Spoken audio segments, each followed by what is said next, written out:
우리 지난 시간에 최상용 장로님 통해서 우리의 이 인체가 얼마나 신비스러운 하나님의 피조물인지 창조물인지 우리 확인했습니다. 우리 허파에 있는 꽈리를 다 펼치면 정구장만 해진다고 하지 않았습니까? 그 자체도 신비스럽지만 이런 생각을 한번 해보십시다.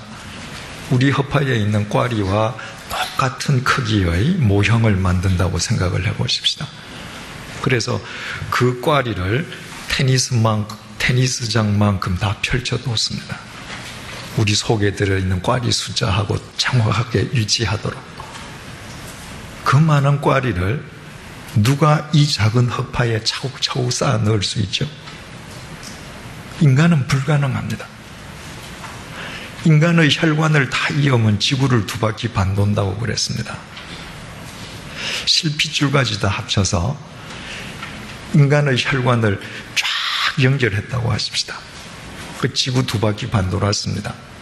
세상에 어느 인간이 그 혈관을 정확하게 몸속에 배관할 수 있죠? 불가능하지 않습니까? 우리가 잠을 자는데 의식하지 않지만 침은 식도로 내려가고 숨은 기도로 내려간다 그랬습니다. 우리가 자다가 깨어서 교통정리 안 하거든요.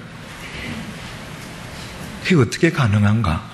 하나님께서 그렇게 만들어 주셨기 때문이죠. 들여다보면 들여다볼수록 우리 육체 자체가 신비한 기적 덩어리라는 것을 알게 됩니다. 그런데 더 신비스러운 사실이 있어요. 이 기적 덩어리인 몸을 들여다보면서 이 신비스러운 육체를 눈으로 확인하면서도 이 육체가 아무것도 없는 데서 단세포가 생겼다가 원숭이를 거쳐서 인간이 되었다고 믿는 의사들과 과학자가 더 많다는 거예요. 저는 그게 정말 신비스럽습니다. 어떻게 이 신비스러운 몸을 들여다보고 원숭이가 사람이 되었다고 생각할 수 있는가? 그래서 믿음은 하나님의 선물임을 알게 됩니다. 여러분, 우리가 노력해서 하나님을 믿게 되었습니까? 아니잖아요. 우리는 전혀 노력하지 않았는데 하나님께서 당신의 방법으로 이 믿음을 우리에게 그냥 주신 겁니다. 에베소서 2장 8절 말씀 제가 읽어드릴게요. 그냥 들으세요. 너희는 그 은혜에 의하여 믿음으로 말미암아 구원을 받았으니 이것은 너희에게서 난 것이 아니요 하나님의 선물이라. 우리가 믿음으로 구원 얻었는데 이 믿음이 하나님의 선물이었다는 것입니다. 그래서 우리는 믿어지는데 더 많은 사람은 하나님이 우리를 만들었다고 하는 그 사실을 못 믿는 것이죠. 아무 자격이 없음에도 불구하고 하나님의 섭리에 의해서 우리는 그 엄청난 선물을 받았습니다. 중요한 것은 선물 그 자체의 가치도 중요하지만 선물을 받은 사람이 그 가치를 깨닫고 바르게 지키는 것이 더 중요하다는 것입니다. 조선 중기시대의 위대한 명필가 한석봉 선생이 있지 않습니까? 그분이 어느 날 자기가 신세진 분이 있어서 뭘 선사할까 생각하다가 자기가 쓰던 붓을 선사했다고 하십시다. 그 선물을 받은 사람이 이게 무슨 새 것도 아니고 말이야 쓰던 걸 줘? 그러면 그건 지금 이 땅에 존재 안 하죠. 벌써 버려졌을 테니까. 그러나 한석봉 선생의 손때가 묻은 붓의 가치를 아는 사람이 그 선물을 받았다면 자자손손 대대로 물려지다가 지금쯤 어느 박물관에 전시되어 있겠죠. 하나님께서 우리에게 이런 귀한 선물을 주셔서도, 믿음의 선물을 주셔서도 이 믿음의 선물의 가치를 우리가 모른다면 아무 의미 없는 것입니다. 그 가치를 아는 사람만 그 믿음의 선물을 고이 가꾸겠죠. 그러면 믿음의 선물을 받은 사람답게 그 선물의 가치를 내가 지키고 보존한다는 건 무엇을 의미하는가? 하나님께서 선물로 주신 그 믿음 속에서 내가 하나님에 의해 지음받은 사람다운 삶을 사는 거죠.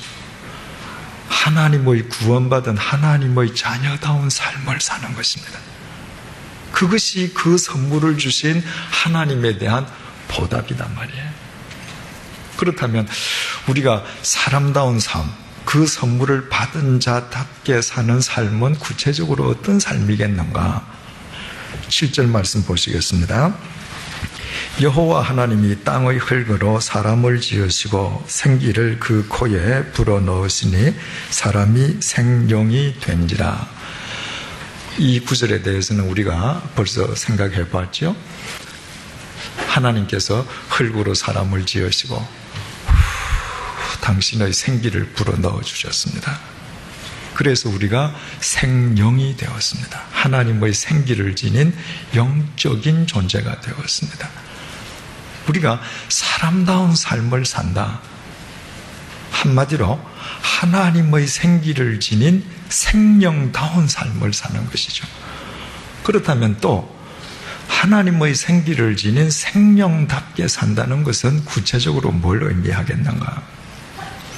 하나님께서 그 생명을 무엇으로 지으셨느냐 말이에요. 흙으로 지으셨습니다. 하나님께서 인간을 지으실 때 이 세상 만물을 다 지으신 뒤에 인간을 짓지 않으셨습니까? 이 세상에 온갖 재료들이 다 있었단 말이죠. 강하기로 따지면 강철이 강하고 비싸기로 따지면 다이아몬드가 더 비싼데 하나님께서는 흙으로 사람을 지으셨습니다. 따라서 그 흙의 속성, 그 흙의 특성을 우리가 생각하면 우리가 생명답게 이 땅에서 산다는 게 무엇을 의미하는가 알 수 있다고 새신자반을 통해서 말씀을 드렸습니다. 제가 고등학교 때 이천에 있는 도자기 공장을 갔던 적이 있습니다. 지금은 뭐 고속도로 좋으니까 이천 금방 가지 않습니까? 그때는요, 서울에서 새벽에 출발하면 이천에 오후에 도착했습니다. 저녁 먹기 전쯤 도착했습니다. 아주 정말 먼 동네였습니다. 그 짐을 풀고 그날 밤에 잠을 자고, 그 당시에 이천이 어떤 시대냐 하면 화장실에 문이 없더군요. 네. 그래서 할아버지가 화장실에 앉으셔서 며느리 밭 가는데 간섭하고 그러시더라. 네. 참 우리나라 많이 좋아졌죠, 그죠? 그 다음날 아침에 일어나서 그 도자기 그 움막에 들어가서 이제 도자기를 그 선생님의 지시대로 따라서 만들기 위해서 고령토에 손을 넣었습니다. 여러분들 고령토를 한번 손으로 만져보신 분들은 아마 똑같은 감격을 느끼셨을 거예요. 그때 제가 고등학생 때니까 얼마나 순수한 크리스찬 청소년이겠습니까? 그 흙을 만졌는데 눈물이 핑 돌아요. 이래서 하나님께서 흙으로 만드셨구나. 그 하나님의 사랑, 하나님의 체온, 하나님의 온기가 그냥 제게 전율적으로 전해지는 것 같아요. 하나님께서 흙으로 우리를 지으셨어요. 흙의 특성을 가만히 한번 생각을 해보십시다. 흙의 첫 번째 특성은 생명이라고 그랬습니다. 여러분, 모든 생명이 땅에서 나오지 않습니까? 땅의 열매를 먹고 우리가 다 사는 것입니다. 육식동물이 잡아먹는 짐승은 초식동물이에요. 아주 육식동물이 잡아먹는 초식동물이 있기 때문에 육식동물이 살잖아요. 그죠? 그러니까 땅이 열매를 소출해 주지 않으면 초식동물, 육식동물 다 있을 수 없죠. 하늘의 새 마찬가지입니다. 바다 속에 있는 물고기, 바다 밑에 흙이 물을 안 받쳐주면 어떻게 삽니까? 흙이 없으면 이 세상은 생명이 존재할 수 없습니다. 흙이 없는 사막이 죽음의 장소인 것과 똑같죠. 하나님께서 그 생명인 흙으로 우리를 지으셨다고 하는 것은 우리가 이 세상을 살아가는 동안에 생명의 사람으로 사는 것, 그것이 곧 생명의 삶이라고 하는 사실을 깨닫게 됩니다. 가끔 여러분들이 저한테 이런 질문을 하시는 경우가 있습니다. 목회를 하면서 가장 보람된 일을 한 가지만 얘기해 보십시오. 정말 한 가지밖에 없어요. 제가 만난 교훈이 인생이 새로워지는 겁니다. 망가질 뻔한 그 인생이 회복되고 깨어질 뻔한 가정이 화목을 되찾게 되고, 그보다 더 보람 있는 일이 어디에 있겠습니까? 여러분, 이 세상을 살아가면서 여러분으로 인해서 몇 사람의 인생이 새로워졌습니까? 제가 예전에 방탕하고 하게 살 때 매일 저녁에 술독에 빠져 있잖아요, 그죠? 근데 술꾼들이 혼자는 절대 술 안 먹잖아요. 반드시 누구든 끌고 가거든요. 그래서 저녁 5시쯤 되면 이제 바쁘죠. 계속 전화해야 되니까. 저는 그 기간 동안에 많은 사람의 생명의 한 기간을 저는 망쳤습니다. 제가 그 사람들 데리고 다니고 술집에 가서 앉아있고 하면서 그 사람들 생명을 그 시간은 제가 죽인 겁니다. 그래서 저는 그 잘못을 하나님 앞에서 속죄하기 위해서도 살아있는 동안에 더 생명의 통로로 살아야 될 의무가 있죠. 여러분, 혹시 이 세상을 살아가면서 누군가가 여러분을 만나서 그 인생의 한 부분이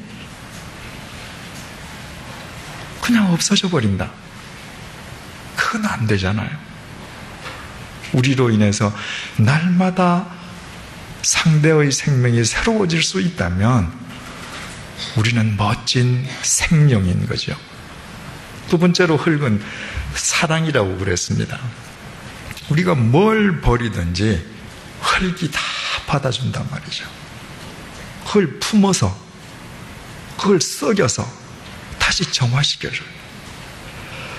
이 지구가 창조된 이래 흙이 사랑의 품을 갖지 않았다면, 쓰레기를 품어주지 않았다면 우리는 지금 어디에서 살고 있겠습니까? 그냥 이 지구 자체가 거대한 옛날 난지도겠죠, 그죠? 우리가 생명의 삶을 살아간다고 하는 것은 사랑의 사람이 되는 것입니다. 품어야 될 사람들을 품는 거예요.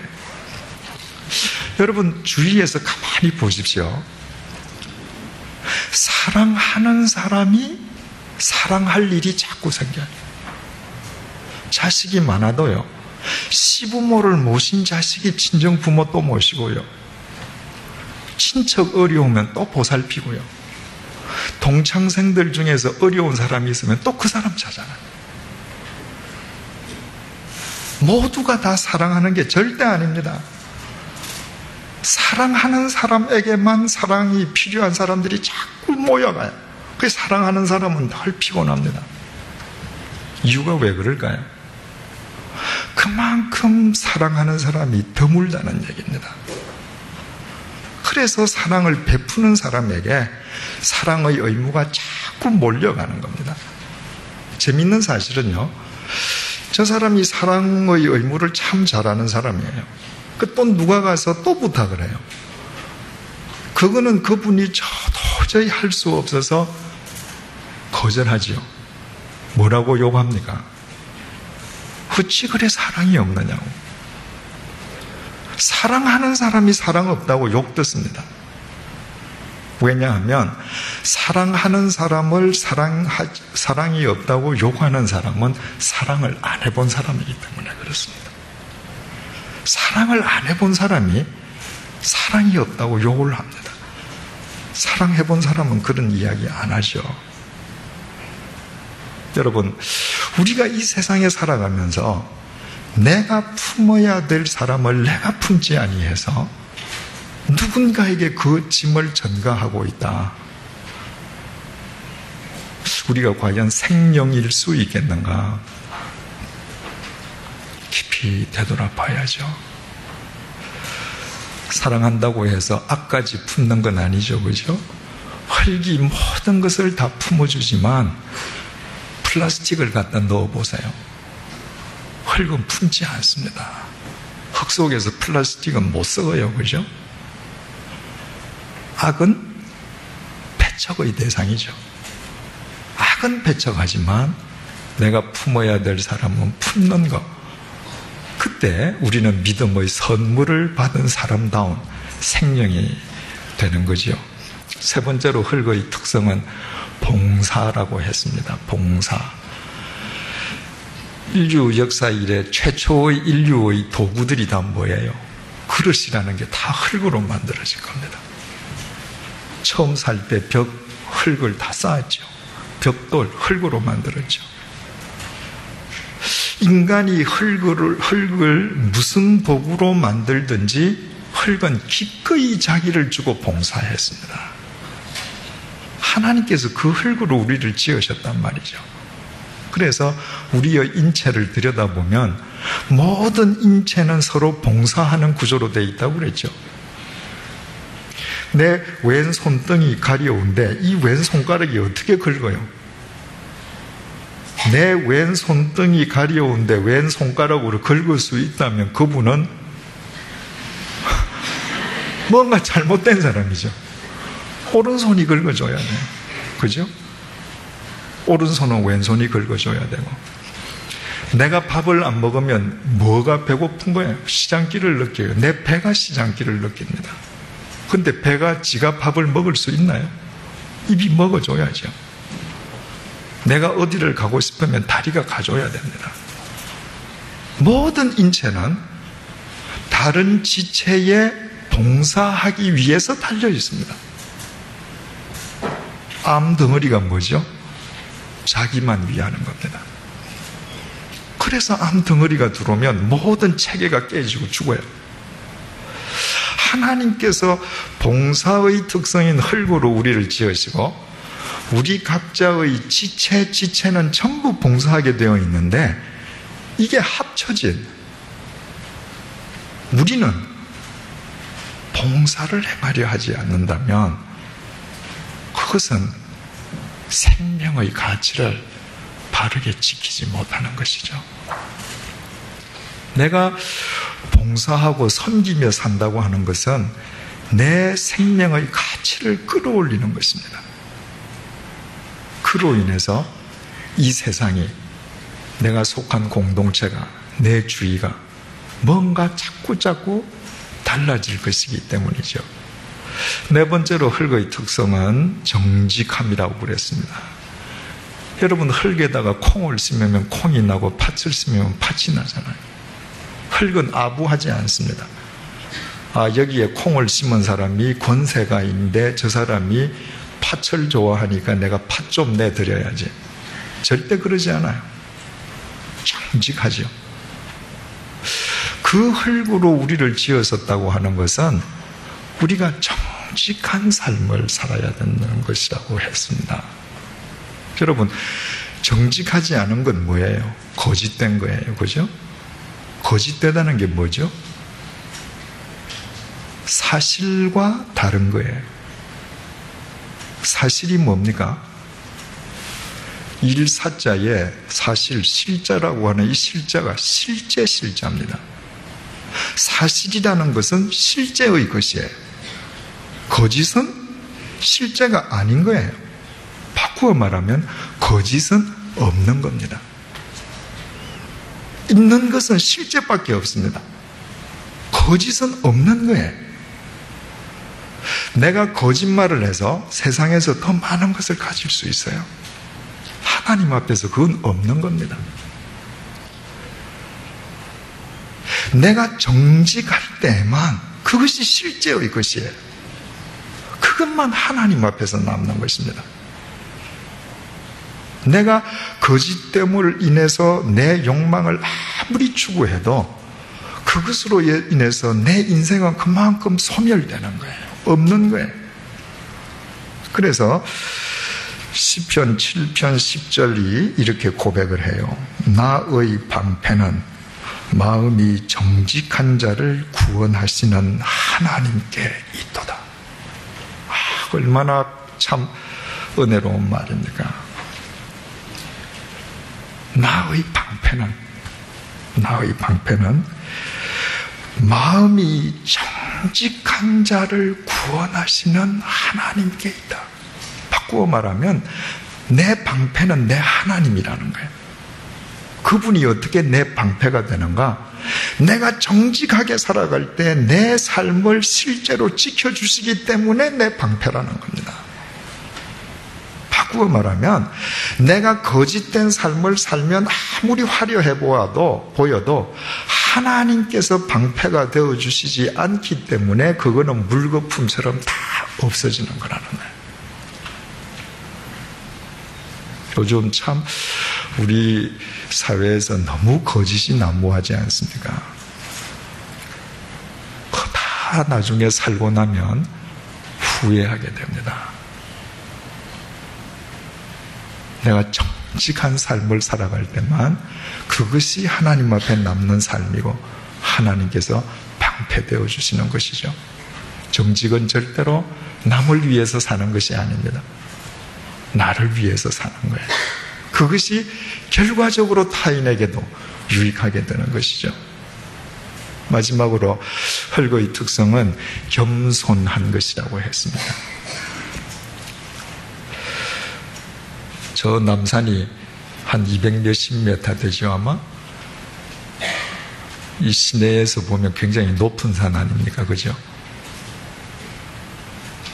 그런데도 내가 남산에 올라가면 남산의 흙이 어디에 있습니까? 내 발 밑에 있어요.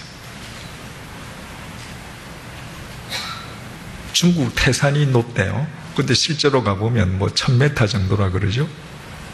근데 하도 평지에 있으니까 높아서 태산이 높다 뭐 이렇게 됐는데 그게 아무리 높아 보여도 그 산 정상에 내가 가서 서면 흙은 내 발 밑에 있어요. 흙은 자기 자리를 압니다. 흙은 어떤 경우에도 인간의 머리 위에 올라가지 않습니다. 흙은 거지가 와서 서도 기꺼이 거지 발 밑에 존재합니다. 그 흙으로 하나님께서 우리를 지으셨어요. 내가 이 세상에서 아무리 높아져도 내가 이 세상에서 아무리 큰 성공을 거두었어도 나의 위치는 언제나 하나님 밑이에요. 어떤 경우에도 내가 하나님 위에 올라갈 수 없습니다. 영어로 겸손을 humility라고 부릅니다. 그런데 그게 라틴어 휴무스에서 나왔는데 휴무스, 라틴어로 휴무스가 흙이라는 말이에요. 흙으로 지어졌음을 알 때만이 하나님께서 아무리 우리를 존귀하게 해주셔도 우리는 늘 하나님의 존전 아래에 거하는 겸손한 인간성을 상실하지 않을 수 있는 것입니다. 어떻게 이런 삶이 가능한가? 생명의 삶, 사랑의 삶, 봉사의 삶, 정직한 삶, 초지일관하게 겸손한 삶이 어떻게 가능한가? 하나님의 생기를 내가 품고 살아갈 때 그분에게 내 생기의 파이프를 연결시켜 두었을 때 이런 삶이 가능해진다는 거예요. 하나님께서 이렇게 사람을 만드시고 그 다음에 그 사람을 어떻게 하셨는가? 8절을 보시겠습니다. 여호와 하나님이 동방의 에덴에 동산을 장설하시고 그 지으신 사람을 거기 두시니라. 하나님께서 사람을 지으신 뒤에 이 세상에 그냥 내버려 던져주시지 않았습니다. 너 아무렇게나 아무 데서나 살아라. 그게 아니라 하나님께서 당신께서 심혈을 기울여 만드신 그 인간을 위해서 특별히 에덴 동산을 창설하셨습니다. 에덴 동산이란 지상의 낙원이었죠. 그죠? 하나님께서 이 땅에 인간의 눈으로 보게 해주신 하나님 나라의 모형이에요. 그런데 인간은 죄로 말미암아 그 낙원을 실낙원 잃어버렸습니다. 따라서 우리가 구원받은 그리스도인으로 살아간다고 하는 것은 우리의 죄로 말미암아 실낙원했던 그 낙원을 우리의 삶 속에 복원시켜가는 거죠.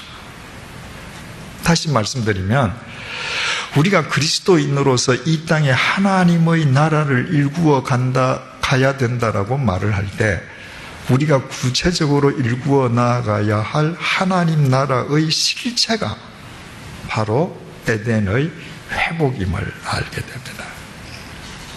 이 에덴에 대해서도 우리가 새신자분한테 간략하게 생각을 해본 적이 있습니다. 에덴이 대체 어떤 곳인가? 하나님께서 에덴 동산을 창설하셨습니다. 동산을. 이 동산이라고 하는 말이 히브리 말로 깐이라고 적혀 있는데 그것은 까난이라는 동사에서 파생되었다고 했습니다. 까난이라고 하는 동사는 울타리를 치는 것을 의미합니다. 하나님께서는 사람을 지으시고 그 사람을 위해서 에덴 동산을 창설하시고 거기 두셨는데 제일 먼저 하신 게 뭔가? 울타리를 치는 일부터 하셨습니다. 울타리의 의미는 무엇으로부터 무엇을 보호하기 위해서 또 무엇으로부터 무엇을 격리하기 위해서 울타리를 치지 않습니까? 우리가 우리의 삶의 터전을 에덴 동산으로 하나님의 나라로 복원하고 일구어 간다고 하는 것은 제일 먼저 울타리를 치는 일부터 시작되는 것입니다. 그렇다면 울타리를 친다고 하는 게 도대체 구체적으로 무슨 얘기겠는가? 여러 가지 생각할 수 있겠지만 우리가 가장 중요한 한 가지를 쉽게 생각할 수 있습니다.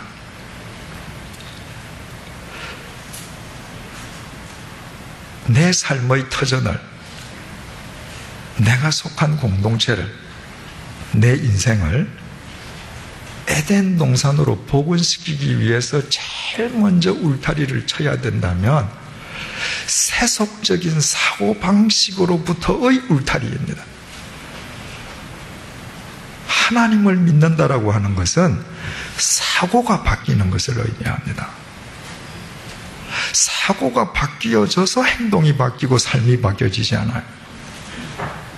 사고가 바뀌지 아니하면 절대로 하나님 나라는 일구어질 수 없습니다. 오늘날 그리스도인들과 교회가 세상으로부터 비난받는다면 이유가 뭘까요? 예수님은 믿는데 세속적인 사고방식으로 믿는 거예요. 울타리가 쳐져 있지 않는 것입니다. 여러분, 사람이 어떤 집단에 속해 있느냐에 따라서 사고가 달라진다고 했습니다. 지금 양떼들이 평화로이 초원에서 풀을 뜯고 있습니다. 그런데 한 마리 이리가 나타나서 지금 양떼를 뜯어 먹으려고 그래요. 그것을 본 목자가 뛰어가서 지팡이로 이리를 쳤습니다. 자, 양들이 보면 그 목자가 어떤 존재예요? 자기들을 지켜주는 정의의 사자입니다. 그 목자로부터 지팡이로 매를 맞은 이리 아버지가 보면 어때요? 그 이리 아버지가 보면 이거 자기 자식의 생존을 지금 방해한 불한당입니다. 목자는 한 사람입니다.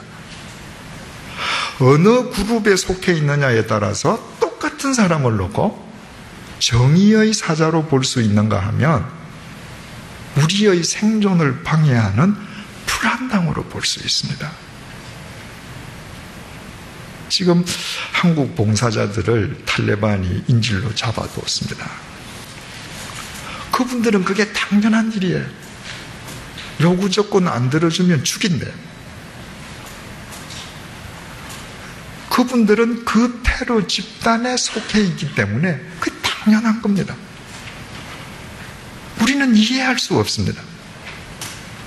왜?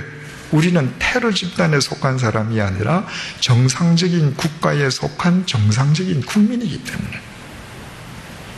하나님을 믿는다고 하는 것은 무엇을 의미하는가?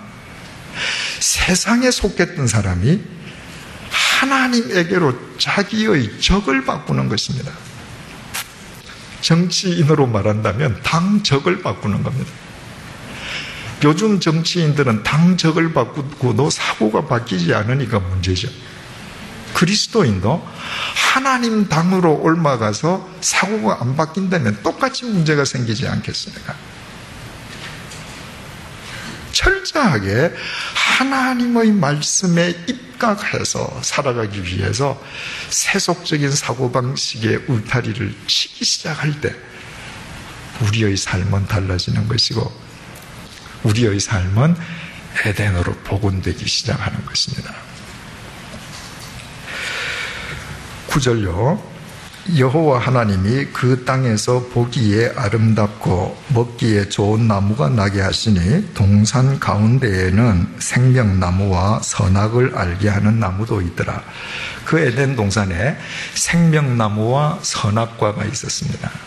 그런데 생명나무와 선악과가 동산 저 가장자리에 있었던 것이 아니라 동산 중앙에 있었습니다. 어디서든지 그 두 나무가 보이게 하나님께서 딱 중앙 센터에 심으셨습니다.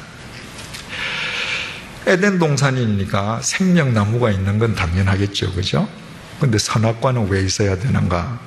나중에 17절에 가서 생각해 보죠. 10절, 강이 에덴에서 흘러나와 동산을 적시고 거기서부터 갈라져 네 근원이 되었다. 에덴이 어떤 곳이었는가? 강이 발원하는 곳이었다는 거예요. 그런데 강이 한 곳을 향해 나가지 않았습니다. 네 쪽으로, 네 방향으로 지금 나아갔습니다. 11절, 첫째의 이름은 비손이라 금이 있는 하윌라 온 땅을 둘렀으며, 첫 번째 강은 비손인데 비손이라고 하는 이 히브리 말은 퍼진다 이런 뜻입니다.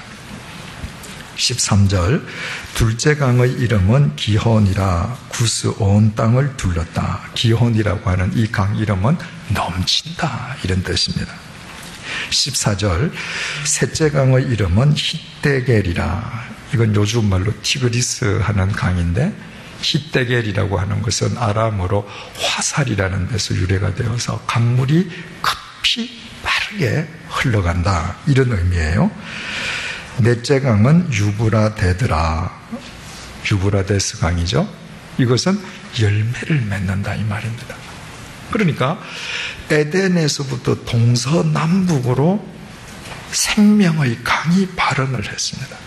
그런데 그 강들이 퍼지고 넘치고 화살처럼 빨리 흐르고 열매를 맺고 호수물이 아니라 이 생명의 물들이 살아서 역동하는 모습을 지금 보여주고 있습니다. 우리가 우리 삶의 터전을 에덴 동산으로 복원시켜 간다고 하는 것은 무엇을 의미하는가?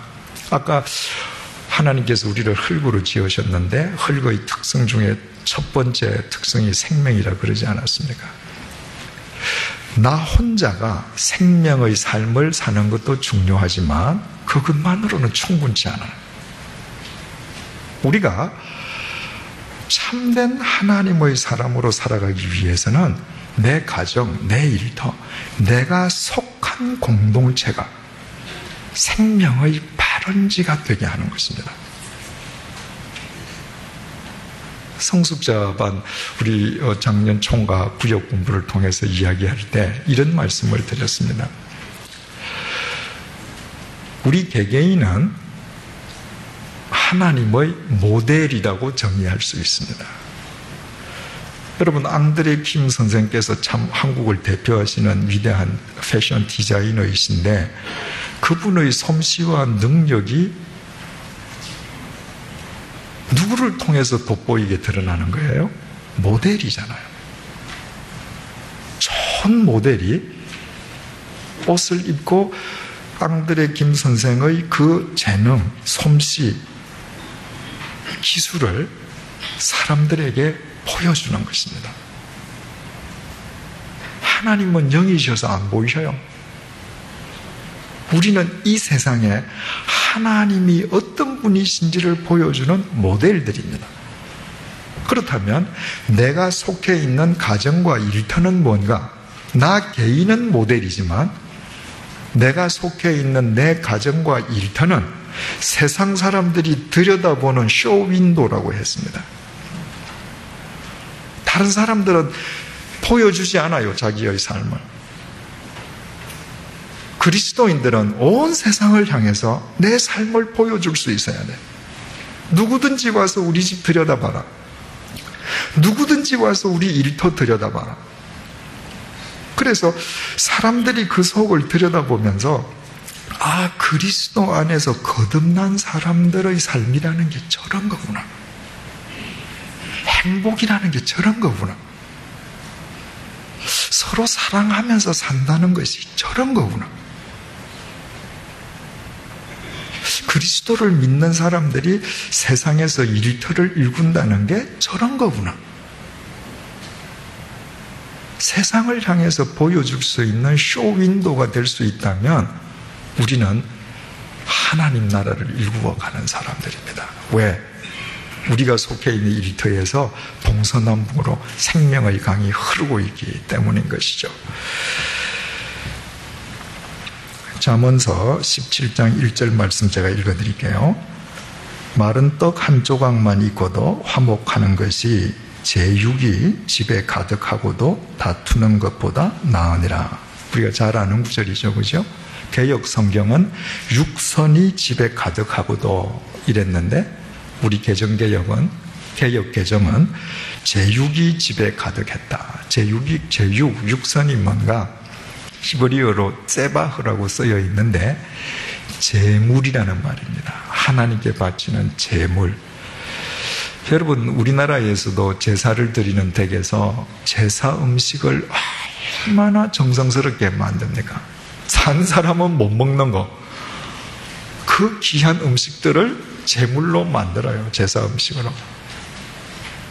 그래서 ጼ바흐라고 하는 것은 단순하게 제물 자체를 의미한다기보다는 그 집에서 가장 귀한 것의 상징이죠. 다른 사람이 이렇게 들여다봤습니다. 그 쇼윈도우를. 그런데 아유, 저런 것도 있네. 아유, 저런 것도 있어. 귀한 거 정말 많네. 그런데 서로 사람들이 다투고 있단 말이죠. 그건 아니라는 거죠. 저 집에 보니까 뭐 수입도 별로 없네. 뭐 세상적으로 뭐 출세한 사람도 없네. 그런데 가만히 들여다보니까 우리 집에 없는 게 있어요. 행복이 있고 화목이 있고 새로운 생명이 있고 세상 사람들이 이해할 수 없는 기쁨이 있어요. 그것이 우리의 삶의 터전을 에덴으로 일구어 간다는 의미를 뜻하는 것이죠. 자, 12절, 13절은 아까 강 이름 봤죠? 11절 보실까요?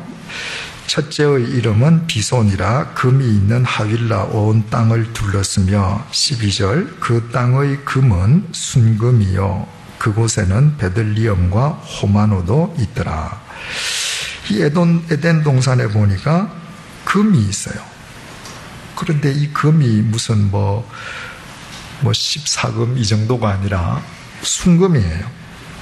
또 그곳에 베들리엄이 있다고 하는데 베들리엄 앞에 숫자가 3자가 적혀 있어서 밑에 주난을 보니까 진주랍니다.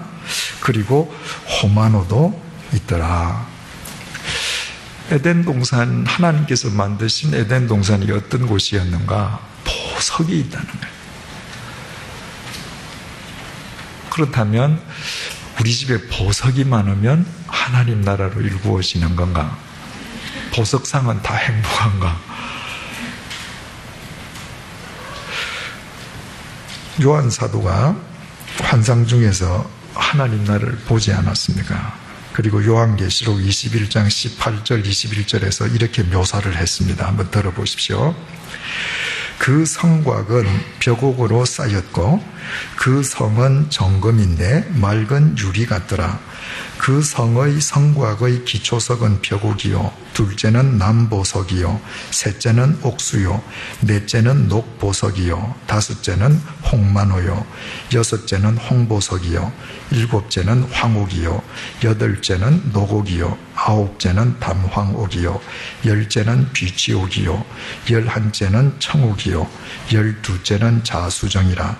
그 12문은 12진주니 각 문마다 한 개의 진주로 되어 있고 성의 길은 맑은 유리 같은 정금이더라.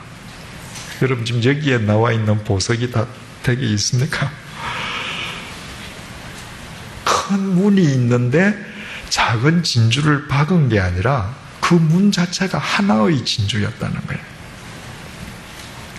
길이 온통 순금이었습니다. 하나님 나라는 그냥 금은 보화가 가득하네요. 중요한 것은 하나님 나라에서 이 금은 보화가 무슨 목적으로 사용되었느냐 하는 것이라고 했습니다. 하나님 나라에서 금은 보화는 금고 속에 자리 잡고 있지 않았습니다. 하나님 나라에서 금은 보화는 벽돌짝이었습니다. 집 짓는 벽돌이고 돌이고 길에 까는 아스팔트 대용이었습니다. 어떤 곳이 에덴인가? 세상에서 가치로운 것이 더 이상 가치를 갖지 않게 될 때 그것이 바로 에덴이에요. 가치관이 달라지는 것이죠. 말씀드린 적이 있습니다만은 소녀 아이들이 소꿉장난 하잖아요. 그죠? 엄마가 끼고 있는 반지가 얼마나 끼고 싶으면 구멍가게에 가서 100원, 200원 주고 구리 반지 끼잖아요. 근데 그 아이가 커서 사랑하는 사람한테 금반지 받으면 구리 반지 낍니까? 끼라고 사정해도 안 낄 겁니다. 우리는 어떤 사람들인가? 영원하신 생명이신 그리스도를 우리의 보배로 지닌 자들이에요. 그 보배 앞에 여기에 열거되어 있는 어떤 보배도 벽돌 이외에 무슨 의미가 있겠는가? 이 세상을 살아가는데 우리에게 많은 물질이 필요하고 많은 것이 소용되지만 그건 다 수단이요 도구일 뿐이지 이 세상의 그 어떤 것도 내 생을 걸 인생의 목적이 아니라는 사실을 깨달을 때부터 내가 두 발 딛고 있는 곳은 하나님 나라로 이루고 가시는 것입니다. 그 사람은 하나님을 절대 기준 삼고 살아갈 것이기 때문에 주일 설교 시간에 집착하면 눈과 귀를 잃는다 이런 말씀을 드린 적이 있습니다. 제가 여러분들 앞에 지금 아무리 서 있어도 이 시간에 뭔가 지금 내일 무슨 갯돈에 집착하고 있다. 그러면 지금 제가 제대로 보이겠습니까? 벌써 시작해서 50분쯤 지났지만 계속 돈만 왔다 갔다 하잖아요. 그죠? 앉아 계시지만 제 소리가 귀에 들리겠습니까? 여러분, 세상의 것을 하나님보다 더 중시하고 집착하면 하나님이 안 보입니다. 하나님이 안 들려요. 그것은 결국 내 생을 내가 갉아먹는 것입니다. 내 생을 진리로 건져 올려야 되는데 세상의 것에 집착하면 90년을 살아도 다 흘려버리는 것입니다. 이 가치관이 분명하게 바뀌어지는 순간부터 우리가 어디에 있든 하나님의 나라는 복원되는 것이죠. 13절, 14절은 아까 강의 이름들 봤고요. 15절, 여호와 하나님이 그 사람을 이끌어 에덴 동산에 두어. 아까 하나님께서 에덴 동산을 당신이 창조하신 사람을 위해서 창설하셨잖아요. 그죠? 그런데 하나님께서 얘야, 내가 너를 위해서 저기 에덴 동산 만들어 둬서 너 찾아가, 이렇게 하시지 않았습니다. 하나님께서 그 사람을 이끌어 인도하셔서 에덴 동산 안으로 넣어주셨습니다. 여러분, 하나님께서는 언제든지 우리를 에덴으로 이끌어 가시려고 그래요. 하나님의 말씀이 뭐죠? 이 모든 말씀이 우리에게 에덴을 복원시켜 주시고 회복시켜 주시는 말씀입니다. 그럼에도 불구하고 우리는 계속 등져요. 그리고 나중에 후회합니다. 다시 말씀드리지만 하나님께서 하나님 말씀대로 살라 하시고 하나님을 믿으라고 우리에게 명령하시는 것은 하나님 당신을 위해서가 절대로 아닙니다. 여러분, 오해하지 마십시다. 내가 하나님 믿지 않아도 하나님에게 아무 손해가 없습니다. 하나님께서 우리에게 당신을 믿으라고 하시는 것은 우리를 위해서예요. 내가 하나님 믿지 않을 때 하나님께는 손해가 없지만 내가 하나님 믿지 아니하면 나는 영원히 신라고 합니다. 그래서 오늘도 하나님께서는 우리를 말씀으로 성령의 빛으로 당신의 나라로 우리를 인도하고 계시는 것이죠. 15절, 여호와 하나님이 그 사람을 이끌어 에덴 동산에 두어 그것을 경작하며 지키게 하시고 경작하게 하셨다. 얼마나 은혜로운 말씀인지요. 개역 성경을 보면 다스리게 하시고 이렇게 되어 있습니다. 그런데 우리 지금 개역 개정은 경작하며 이렇게 되어 있잖아요. 이것이 정확한 번역입니다. 히브리 말로 아바드라고 기록이 되어 있는데 아바드라는 말은 경작한다, 수고한다, 땀 흘리며 애쓴다, 봉사한다, 이런 뜻입니다. 여러분, 에덴 동산은 우리가 흔히 오해하듯 개역 성경 다스리며 하는 것만 보고 오해하듯이 아담과 하와가 아무것도 안 하고 무의도식 하면서 빈둥빈둥 논 데가 절대 아닙니다. 그런 곳은 지옥이죠. 자기 생의 가치를 자기 스스로 없애버리는 거니까요. 하나님께서는 그 아름다운 에덴 동산을 창설하시고 당신께서 지으신 사람을 인도해 가시고 그로 하여금 땀 흘려 경작하게 하셨습니다. 어떤 곳이 에덴 동산인가? 내가 이 세상을 떠날 때까지 수고해야 될 것을 위해서 수고할 때 내가 있는 곳은 에덴이 됩니다. 그리스도인들은 어떤 경우에도 편한 삶, easy life를 위해서 살아가려는 자가 되어서는 안 됩니다. 우리가 구할 것은 샬롬, 평안이죠. 그 평안 속에서 우리는 이 세상을 떠나는 날까지 수고할 것을 위해서 수고해야 됩니다. 내가 나이가 들었다고, 내가 권위가 좀 있다고, 내가 수고해야 될 것을 수고하지 아니할 때 나로 인해서 내 주위 사람들은 지옥을 경험하게 됩니다. 내가 끝까지 수고해야 될 것을 수고하는 마음을 잊지 않으면, 몇 주 전에 말씀드렸습니다마는 내가 온 몸에 암이 펴져서 병상에 누워있다 할지라도 내 말로 표정으로 사람을 섬길 수 있습니다.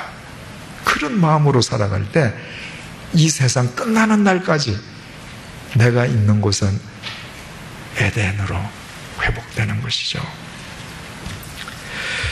16절 여호와 하나님이 그 사람에게 명하여 이르시되 동산 각종 나무의 열매는 내가 임의로 먹되 임의로 자유로이 먹어라. 네 마음대로 먹어라 그 말이에요. 그런데 먹되 우리나라 말로는 먹되 이렇게 번역이 되어 있는데 히브리어 원문에는 아칼이라고 하는 먹는다는 동사가 2번이 반복되어 있습니다. 그러니까 먹어도 된다는 것을 그만큼 강조하는 거예요. 이 모든 열매 먹고 싶은 대로 먹어라. 횟수도 제한이 없고요. 기간도 제한이 없습니다. 네 마음대로. 그러나 17절 선악을 알게 하는 나무의 열매는 먹지 말라. 내가 먹는 날에는 반드시 죽으리라 하시니라. 위에 먹으라는 말이 아칼 동사가 2번 반복되어 있는 것처럼 여기에서 죽는다는 동사도 무트가 2번 반복되어 있습니다. 이 나무만은 먹으면 반드시 죽는다는 것을 강조하셨습니다. 먹는 것도 강조하셨는데 죽는 것도 강조하셨습니다.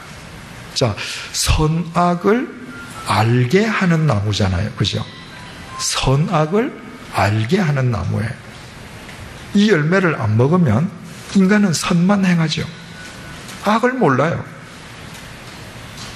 이 열매를 먹고 나서부터 인간은 악하게 되었단 말이죠.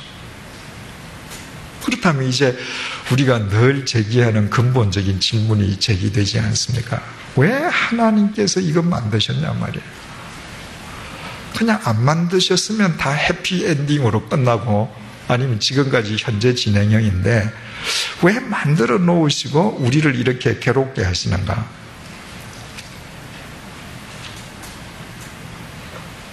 하나님께서 모든 열매를 네 임의로 먹어라. 먹는 것을 강조하시잖아요. 그죠?